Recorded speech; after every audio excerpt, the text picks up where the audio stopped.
नमस्कार, मेरा नाम है डॉक्टर पुरु धवन और आज इस वीडियो में आपको बताऊंगा कि किस तरह से एक किडनी फेलियर का पेशेंट स्वेटिंग करके अपनी क्रिएटिनिन लेवल को, यूरिया लेवल को डाउन कर सकता है। हम सब जानते हैं कि क्रिएटिनिन और यूरिया हमारे यूरिन से बाहर जाता है हमारी किडनी के रास्ते, बट बहुत कम लोगों को पता होता है कि हम क्रिएटिनिन और यूरिया को स्वेटिंग के रास्ते, पसीने के रास्ते भी निकाल सकते हैं। मगर किडनी फेलियर पेशेंट को स्वेटिंग करने के लिए हम एक्सरसाइज नहीं करवा सकते, क्योंकि क्रिएटिनिन हमारी मसल्स में बनता है।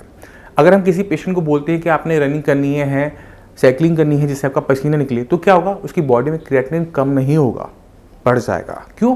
क्योंकि मसल्स में बनता है, मेटाबॉलिज्म बढ़ेगा मसल्स का और क्रिएटिनिन की फॉर्मेशन बॉडी में बढ़ जाएगी। बट हम जानते हैं कि हमें स्वेटिंग तो ज़रूरी है, तो उसी का एक तरीका होता है सोना बाथ।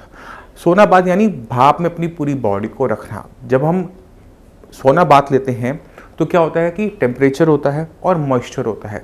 इन दोनों की कॉम्बिनेशन से हमारी बॉडी से स्वेटिंग ज़्यादा मात्रा में होती है। अब जब स्वेटिंग ज़्यादा होती है तो स्वेटिंग के में ना सिर्फ पानी निकलता है, नमक भी निकलता है, यूरिया भी निकलता है और क्रिएटिनिन भी निकलता है।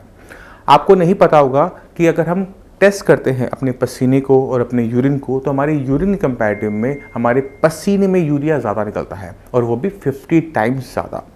यानी अगर किडनी फेलियर के पेशेंट की बॉडी में क्रिएटिनिन और यूरिया इकट्ठा हो रहा है, पसीने की हेल्प से, स्वेटिंग की हेल्प से हम क्रिएटिनिन लेवल को डाउन कर सकते हैं।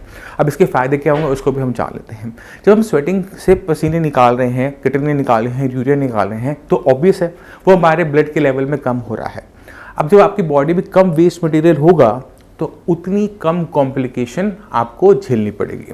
अगर आप डायलिसिस करवाने जाते हैं, आपको हफ्ते में 2 बार 3 बार डायलिसिस करवाना पड़ता है, और आप डेली सोना बाथ लेना स्टार्ट करते हैं, तो क्या होगा, पसीने से भी आपका क्रिएटिनिन और यूरिया बाहर जाएगा, मगर आपकी बॉडी में वीकनेस नहीं आएगी।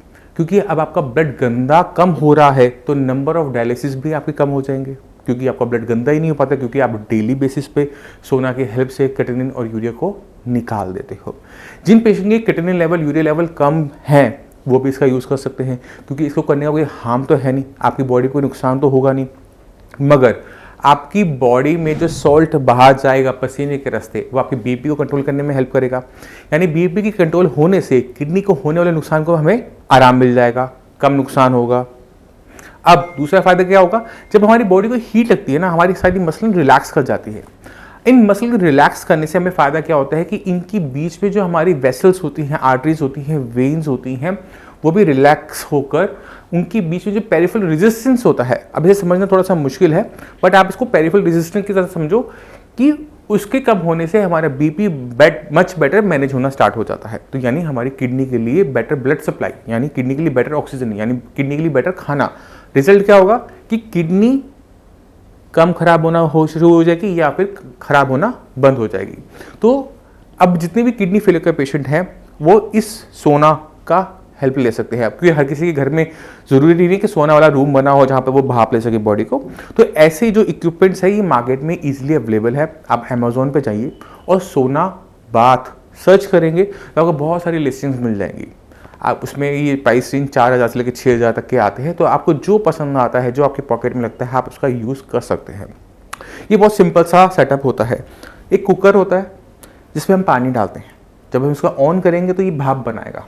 भाप इस पाइप के थ्रू इस बैग के अंदर चला जाएगा जहाँ पर आप बैठे होंगे।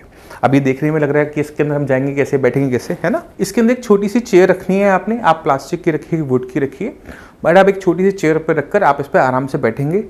आप इसको बंद कर लेंगे, इसके अंदर आप बैठ जाएंगे और 2 घंटे आप अपनी बॉडी को हाई टेम्परेचर पर रखेंगे और उसमें मॉइस्चर की मात्रा भी ज़्यादा होगी। अभी मॉइस्चर का क्या कंसेप्ट है उसको समझाने की कोशिश करता हूँ आपको। जब बारिश के दिन होते हैं तो क्या होता है, हवा में मॉइस्चर की मात्रा बढ़ जाती है, और एकदम धूप निकला है तो क्या होता है कि पसीना उड़ता ही नहीं है, बहता रहता है, सारे कपड़े गीले होने शुरू हो जाते हैं। सेम एनवायरनमेंट हम इसके अंदर सोना के अंदर बना रहे होते हैं, स्वेटिंग बढ़ जाती है, और ये बहुत बेनिफिशियल रहती है एक किडनी फेलियर पेशेंट के लिए। तो ये जो सोना है ये एक तरीके से मिनी डायलिसिस की तरह होता है। मगर इस डायलिसिस के अंदर बॉडी में वीकनेस जनरेट नहीं होती, क्योंकि बॉडी में से प्रोटीन लॉस नहीं हो रहा होता, क्योंकि प्रोटीन हमारी पूरी बॉडी को बनाता है। जब हम डायलिसिस करवाने हॉस्पिटल जाते हैं तो जब हम अपना ब्लड को मशीन से निकालते हैं तो उससे मशीन में ना सिर्फ क्रिएटिनिन निकलता है, यूरिया निकलता है, एक्स्ट्रा पानी निकलता है, बट बहुत सारे vitamin, minerals and protein body में से निकल जाते हैं।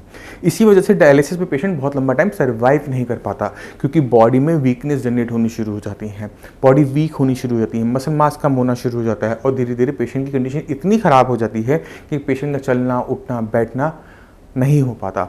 मगर जब हम इस तरह से अपने बॉडी को क्लीन अप करते हैं, यूरिया निकालते हैं, क्रिएटिनिन निकालते हैं, तो इसमें वीकनेस जनरेट नहीं होती, इसमें बल्कि आपको स्ट्रेंथ महसूस होनी शुरू होती है, क्योंकि आपकी बॉडी में से सिर्फ और सिर्फ वेस्ट मटेरियल बाहर जाता है। जैसे एक हीमोडायलिसिस मशीन के अंदर मेम्ब्रेन हम यूज़ करते हैं, जब आप जाते हैं तो आप डायलिसिस खरीदते हैं ना, सेम तरीके से इसके अंदर हम आपकी खुद की नेचुरल स्किन को यूज़ कर रहे होते हैं एज ए मेम्ब्रेन।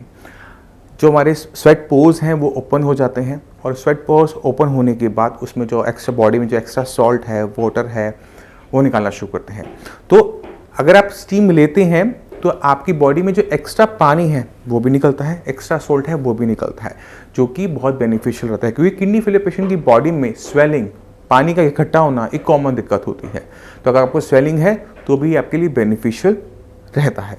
तो आपने क्या करना है, आपने इसको अरेंज करना है। अरेंज करने के बाद आप इसको डेली 2 घंटे यूज़ करेंगे और अपनी बॉडी में जो एक्स्ट्रा क्रिएटिनिन, यूरिया इकट्ठा हो रहा है उसे निकालेंगे। ध्यान की बात क्या रखेंगे कि ये ट्रीटमेंट नहीं होता, ये सिर्फ एक छोटा सा उपाय होता है, जस्ट लाइक डायलिसिस, कि हम इसको करके अपने क्रिएटिनिन लेवल, यूरिया लेवल को डाउन कर लेते हैं, बट ये ट्रीटमेंट का पार्ट नहीं होता।